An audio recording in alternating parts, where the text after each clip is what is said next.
E essas pessoas aqui, como eu, como você, têm o livre-arbítrio. O que é livre-arbítrio? Você sabe?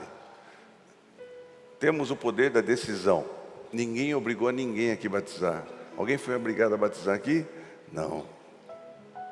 Porque eles entenderam que em Marcos, no capítulo 16, versículo 16, a palavra de Deus diz que quem crer, quem daqui que vai ser batizado creu? Todos creram? Levante a mão. Quem crer e for batizado será salvo, mas quem não crer será condenado. Então Deus está colocando as duas condições. No jardim do Éden, Deus deu a condição de escolha para Adão e Eva. Olha, vocês podem comer de todas as árvores aqui, mas só não coma da árvore do conhecimento. E Satanás, ardiloso, conseguiu convencer a mulher. Falou: você não vai ter mais dependência de Deus, você vai ser por você. Você não vai precisar mais seguir os preceitos de Deus, seguir os mandamentos, conversar com Deus no final de tarde. Você vai ter todo o conhecimento de Deus. Então a mulher foi induzida àquele erro e conseguiu convencer Adão. Deus poderia fazer um monte de robô, não podia, irmãos? Um monte de robô lá, a gente obedecer o que Deus quer, obedecer a palavra de Deus e cada um ser uma máquina. Mas Deus deu esse privilégio para mim e para você. Mas Deus está colocando os dois lados. Eu tenho o poder da decisão, mas o que acontece se eu decidir por não seguir os mandamentos do Senhor? Olha o que diz 2 Crônicas, no capítulo 15, a partir do versículo 1, diz assim que o Espírito de Deus veio sobre Azarias, filho de Odede, e saiu para encontrar-se com Asa. Ele disse, é o que Deus está colocando para o ser humano: escutem-me, escute-me Asa, escute-me todo ser humano, e todo o povo de Judá e de Benjamim. O Senhor está com vocês quando vocês estão com Ele. Eu quero as bênçãos de Deus, eu quero uma vida boa, abençoada, mas não está com Deus, não cumpre os preceitos. Tem muita gente que está na igreja há muito tempo e ainda não se decidiu a batizar as águas. Está longe de Deus. O Senhor está com vocês quando vocês estão com Ele. Se o buscarem, existe uma prerrogativa, existe algo que eu e você precisamos fazer: buscar a Deus. Deus está à minha disposição quando eu preciso, que estou precisando, e é um momento de urgência, eu aperto o botão de urgência e falo: Deus me abençoe. Não, eu preciso falar com Deus, eu preciso buscar a Ele. E se o buscarem, Ele deixará que o encontrem. Mas se o abandonarem, pessoas que hoje em dia nós sabemos têm zumbido nos ouvidos e não querem ouvir falar do amor de Jesus.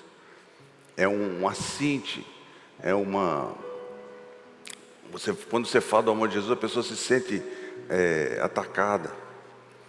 Porque a palavra de Deus diz que nos últimos dias os homens seriam como nos dias de Noé, como nos dias de Sodoma e Gomorra. Mas eu creio e eu declaro em nome de Jesus que muitas pessoas vão se render aos pés do nosso Senhor até o dia da sua volta, que está muito próxima. Não sei se você tem visto que o homem quer substituir a Deus. É o mesmo sentimento de Satanás. Satanás quis ser igual a Deus. Satanás quis sentar no trono, por isso que ele caiu, Lúcifer. E esse sentimento ele conseguiu incutir no coração de Eva, no coração de Adão. E a mesma coisa acontece nos dias de hoje. Você sabia que o homem está desenvolvendo uma tecnologia para ser eterno?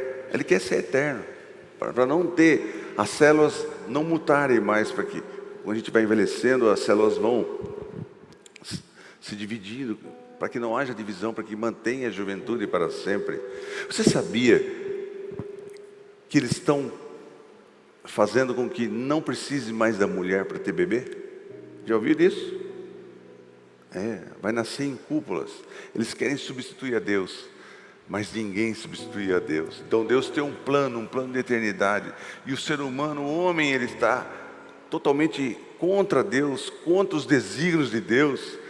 Ele tem um poder de escolha, Mas Jesus está falando para mim, para você e para a pessoa que está nos assistindo, que ainda não aceitou a Jesus: eis que estou à porta e bato.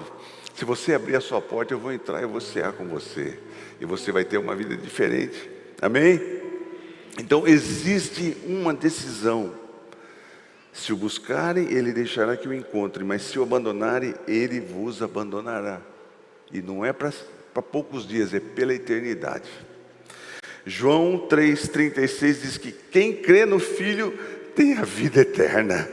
Já quem rejeita o Filho, e muitos rejeitam, precisa haver uma decisão, precisa haver uma aceitação, precisa haver um arrependimento e reconhecimento que é pecador, mas que é justificado pelo sangue de Jesus. Quem rejeita o Filho não verá a vida, mas a ira de Deus permanece sobre ele. Irmãos, não é vamos, está tudo certo, oba, oba. Não, existem duas decisões. Por isso que nós temos que sempre estar nos caminhos do Senhor. Se você e eu não estivermos nos caminhos do Senhor, nós vamos ser abandonados pela bênção dele, e a ira de Deus vai permanecer sobre quem tem esse tipo de decisão. Olha o que diz Romanos, a partir do capítulo 2, o versículo 2, diz assim que: e bem sabemos que o juízo de Deus, irmãos, quando Jesus veio a primeira vez, ele veio como um Salvador, amém? Cordeiro, morreu por mim e por você. Mas a segunda vez, quando ele vai vir como juiz, ele vai julgar. Então nós precisamos entender, não é que seja um Deus irado, um Deus que quer massacrar, não. Deus não se agrada, não se alegra com a morte de um pecador, com a morte de um pecador. Deus quer que nós venhamos a nos arrepender. Então um dia, essa aliança foi quebrada, e Deus sempre renovou a aliança. Foi quebrada através de Adão e Eva, mas Deus renovou uma aliança através de Noé. Deus renovou uma aliança através de Abraão, e a nova aliança foi feita conosco através de Jesus Cristo na cruz do Calvário, amém? Então nós temos uma aliança, mas o homem pode quebrar, pode aceitar ou não. Então Paulo está dizendo aos romanos que bem sabemos que o juízo de Deus é segundo a verdade, contra que os tais coisas praticam. Que pensas tu, ó homem, que julga os que praticam tais coisas, e contudo pratica-as também? Você entende? Você pensa que você vai escapar do juízo de Deus? Essas pessoas que praticam o mal, irmãos, essas pessoas que zombam de Deus, essas pessoas que afrontam o Evangelho, que rasga a Bíblia, que queima a Bíblia, que se coloca como um Jesus crucificado e zomba. Você acha que essas pessoas não vão ter o juízo de Deus? Pastor, quanta iniquidade, né? Quanta maldade. Então, vai chegar o dia do juízo, e vai ser terrível. Essas pessoas não têm a dimensão. Pensas tu, ó homem, que julgas os que praticam tais coisas, praticando-as também, que escaparás do juízo de Deus? Ou desprezas tu as riquezas da sua benignidade? Pessoas que desprezam o amor de Deus, pessoas que desprezam a benignidade, a bondade de Deus, pessoas que desprezam, não querem saber. E Deus está hoje pronto para receber de braços abertos, mas as pessoas desprezam. O nosso Deus é um Deus, a essência de Deus, não é que Deus nos ama, a essência de Deus é amor. Despreza tu as riquezas da tua benignidade e paciência e longanimidade. Por que Jesus não veio ainda? Porque Ele está esperando, Ele está dando chance para muita gente. Muitos descendentes de Caim, irmãos, o espírito de rebelião contra Deus. É esse o mundo que nós estamos vivendo hoje. E não é só no Brasil, não é na América Latina, é no mundo todo. Você tem notado isso? Nós estamos cada vez mais sendo separados como igreja, para aquele grande dia nos encontrarmos com Jesus. Quem vai ser arrebatado é a igreja do Senhor Jesus. Mas segundo, despreza tuas riquezas da benignidade, a paciência, a longanimidade, ignorando que a benignidade de Deus te conduz para arrependimento. Quando a pessoa entende a bondade de Deus, ele se arrepende. Mas segundo a tua dureza e o teu coração impenitente, entesouras contra ti mesmo a ira para o dia da ira e da revelação do justo juízo de Deus. Então as pessoas que vão contra Deus, elas só amigalham, só reservam, só guardam para si o quê? A ira de Deus, a ira contra elas mesmas, porque vai chegar um dia do juízo. Apartai-vos de mim. Jesus não vai querer saber. Então é importante nós genuinamente entendemos a bondade de Deus e nos arrependemos, amém? E por isso que é importante que você vai viver aqui hoje. Quero que você faça algo consciente, amém? É uma nova vida com Jesus. O que te aguarda sem Jesus na eternidade é choro e ranger de dentes eternos. O inferno não existe, é isso que o inimigo tem proclamado. O inferno não existe? Com certeza existe. E nós já estamos vendo o que vai ser desse mundo aqui, desse planeta, quando a igreja for arrebatada. Isso aqui vai ser um caos, irmãos. Você entende que em breve você vai ser monitorado 24 horas por dia? Como? Não acredito. Se estou aqui no banheiro, esquece. O sistema do anticristo está preparadinho. Tudo convergendo para que o sistema de dominação, sistema de controle universal. Você sabe quantos satélites tem sobre a nossa cabeça hoje? Todo lugar do mundo. O anticristo vai dominar. Mas eu tenho aprendido, e eu quero falar sobre isso mais vezes, sobre a certeza que eu tenho que nós vamos ser arrancados daqui, irmãos. Pastor, você fala muito sobre isso, mas é que nós somos a geração, nós somos essa geração. Hoje está se revelando tudo que Deus prometeu através dos profetas. É o dia que nós estamos vivendo hoje. Por isso que hoje é dia de arrependimento, hoje é dia de entendimento dessa bondade de Deus, se arrepender e aceitá-lo como seu Salvador. Então Paulo continua dizendo que você entesouras para si mesmo ira para o dia da ira. Então tem um dia que vai ser a ira, o dia da ira, o dia do juízo de Deus. E lá não tem mais, não tem passação de pano, não tem argumento, não tem jeitinho brasileiro.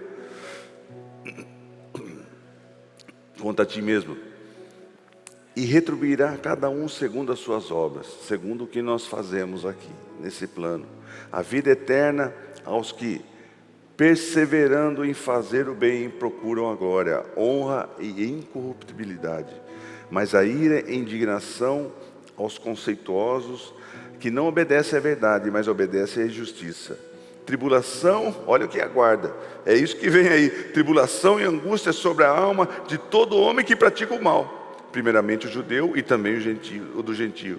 Mas glória, honra e paz a todo aquele que pratica o bem, primeiramente ao judeu e também ao gentio. Por que essa discriminação? Porque Deus tem um tratamento com o judeu e Deus tem um tratamento com a igreja, nós gentios. Eu não sou judeu, pastor. Então, Jesus veio para os seus, mas os seus não o receberam. Os judeus não receberam Jesus. Um dia foi colocado diante deles, viu? Jesus ou Barrabás? Quem que a gente solta? Barrabás! E Jesus veio para trazer salvação para aquela nação. Mas Deus vai fazer um tratamento e já tem feito. Muitos judeus estão aceitando a Jesus. Mas na tribulação vai ter um processo particular com o povo de Israel. Então ele está fazendo a discriminação aqui. Tanto ao judeu também como ao gentio. Pois Deus não faz acepção de pessoas. Deus não faz diferenciação. Aquele é melhor que... Não. O que faz o diferencial de eu e você sermos salvos? Só uma coisa. Porque eu sou bom, porque eu faço coisas boas. Não, porque um dia eu reconheci que eu sou pecador e que me arrependo diante de Deus e reconheço que o sangue dele me purifica de todo o pecado. Amém? Então você está sendo batizado hoje porque você está cumprindo toda a justiça. E eu peço que você faça consciente. Esquece. Tem gente que está olhando para lá, para cá. Estamos aqui, oi, mas está olhando para lá. Está tudo certo. Tem gente que... Puxa vida, o que é o batismo? Eu vou lá as questões de quem está batizando hoje. Primeiro, a água está quente. Fala a verdade, você pensou nisso? Está quentinha. Segunda pergunta, alguém já morreu afogado batizando? Quantos foi? 13? Não, nunca ninguém morreu. Então é um processo simples. Então você não se distraia, porque muita gente vai vibrar aqui no momento, que é uma vitória. Mas glória a Deus. E você tem toda a liberdade para adorar a Deus. Eu reconheço que quando a gente tem uma pessoa que a gente ama, tomando essa decisão é muito maravilhoso. Mas que você esqueça um pouco disso, é o momento de você e Deus. Quando eu me batizei, eu tinha 12 anos de idade. E eu fui batizado com o Espírito Santo. Na fila. Ah, pastor Ciro, o que é ser batizado com o Espírito Santo? É ser selado com o Espírito Santo. Você vai sentir a presença de Deus de uma maneira diferente. E você vai deixar com que o Espírito Santo daqui para frente seja o seu conselheiro. Tudo que você for fazer.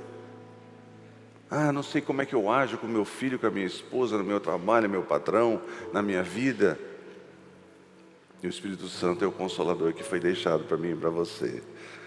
E você e eu vamos só ter vitórias quando nós seguimos o conselho do Espírito Santo.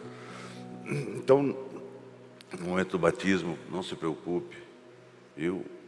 Tenha a sua conexão com Deus. Fala, Espírito Santo, eu quero sentir a tua presença. Eu quero que esse momento seja especial, não para as pessoas verem, mas seja especial no que diz respeito à minha parte espiritual, à minha relação contigo. Amém?